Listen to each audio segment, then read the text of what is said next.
The streetlights flickered on Maple Lane, casting a sickly yellow glow over the cracked pavement as I pulled my '67 Camaro into the driveway. The car was my uncle's pride, a roaring relic of his youth, and I'd promised to keep it alive. But tonight, it wasn't the engine's growl that set my nerves on edge. It was Vanessa, the HOA president, standing at the edge of my property with her tablet glowing like a weapon. "You can't park that here, Ethan," she said, her voice cold as the autumn air. "This neighborhood has rules." I stepped out, keys jangling, and met her gaze. "Vanessa, I checked the bylaws. My driveway's private property. You want to tow this, you'll need more than your rule book." Her lips tightened, but her eyes betrayed a flicker of uncertainty before that ironclad confidence snapped back. "I'm enforcing standards, Ethan. You don't get to rewrite them just because you're a former cop." I crossed my arms, the weight of my uncle's memory heavy in my chest. "This car's family. That swing on my porch, Uncle Ray built it. You're not just messing with Mayuri, messing with his legacy." Vanessa's fingers twitched on her tablet, but she didn't budge. I turned toward the house, the creak of that old swing echoing behind me. This wasn't about parking. It was about control, and Vanessa had no idea who she was up against. By morning, a certified letter from the HOA was taped to my door, a violation notice demanding I move the Camaro or face a tow. It wasn't just a fine, it was a gauntlet thrown down. Vanessa was testing me, and I wasn't about to fold. Later that day, I caught her pacing my street, her tablet clutched like a shield, her eyes scanning my property for more infractions. "You're pushing it, Ethan," she said, voice dripping with condescension. "This is about keeping the neighborhood pristine." I stepped closer, my voice low. "Pristine? This is a power trip, Vanessa, and you know it." She didn't reply, but her glance darted to a pickup truck idling across the street. There stood Carl, a quiet neighbor who'd left the HOA board last year after some hushed-up drama.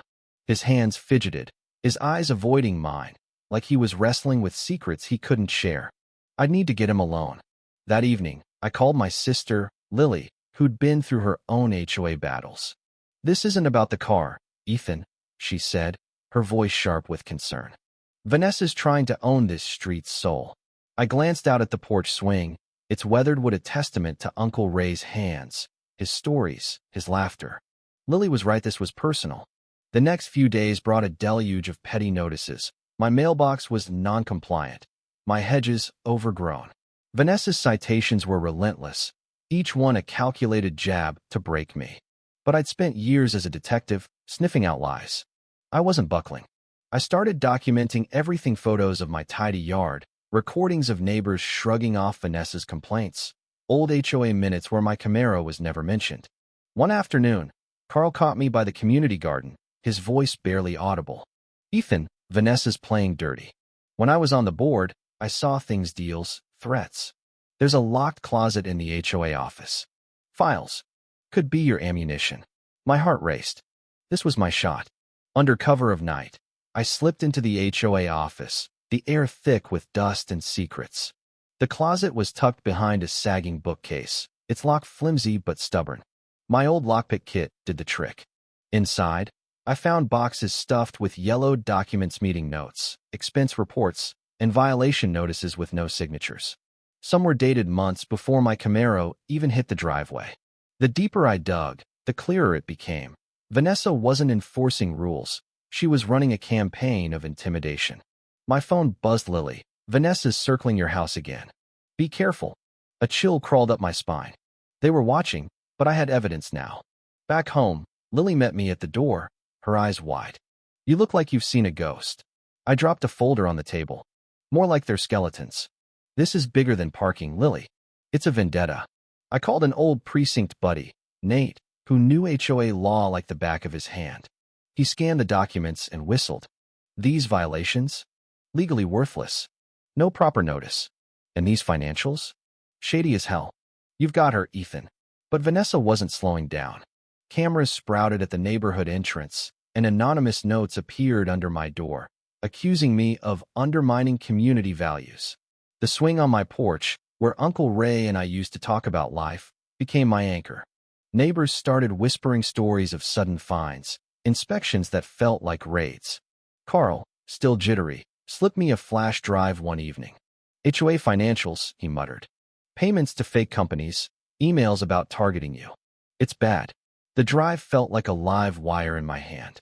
Lily and I pored over its offshore accounts, forged invoices, proof Vanessa was bleeding the HOA dry.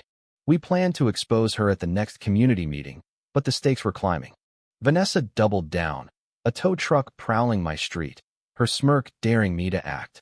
I confronted her at dusk, the swing creaking behind me. You think you're untouchable? She sneered. This street's mine. I held her gaze. It belongs to the people, not your ego. Her confidence wavered, just for a second. The meeting was a pressure cooker, the community center packed with tense faces. Vanessa stood at the podium, her voice smooth as she preached about upholding standards. But when Nate and I stepped up, flashing the flash drive's contents, fake invoices, threatening emails, bank transfers to nowhere, the room shifted. Carl, pale but steady, spoke up. I saw it all. Vanessa trapped me into silence. Then Maria, a board member who'd stayed quiet too long, stood. I helped cover it up, she admitted, voice cracking. But no more. The crowd erupted in murmurs, anger flashing in their eyes. Vanessa's composure shattered. You're lying, she snapped, but her words drowned in the crowd's growing unrest. Nate laid out the timeline, forged documents, illegal fines, a pattern of abuse. The board chair looked away, Vanessa's allies shrinking. By the end, a vote was called to remove her and audit the HOA. Neighbors swarmed me after, their voices thick with relief. We were scared silent, one said. Thank you. Outside, the swing caught the moonlight, its carved initials a quiet nod to Uncle Ray. Vanessa was gone, but the audit loomed, promising more dirt. Lily squeezed my arm. We're not done, but we're close. I nodded, the weight of the fight easing. The weeks after were a grind, more documents, more confessions. Maria's guilt turned to courage, spilling details of vote rigging. The audit team uncovered fake vendors, siphoned funds. Vanessa vanished, but whispers of her scheming lingered. Sitting on that swing one night, I traced its worn wood, feeling Uncle Ray's strength. This wasn't just about a car or fines. It was about justice, about a street fighting for its soul. The neighborhood was waking up, and I'd make sure it stayed free.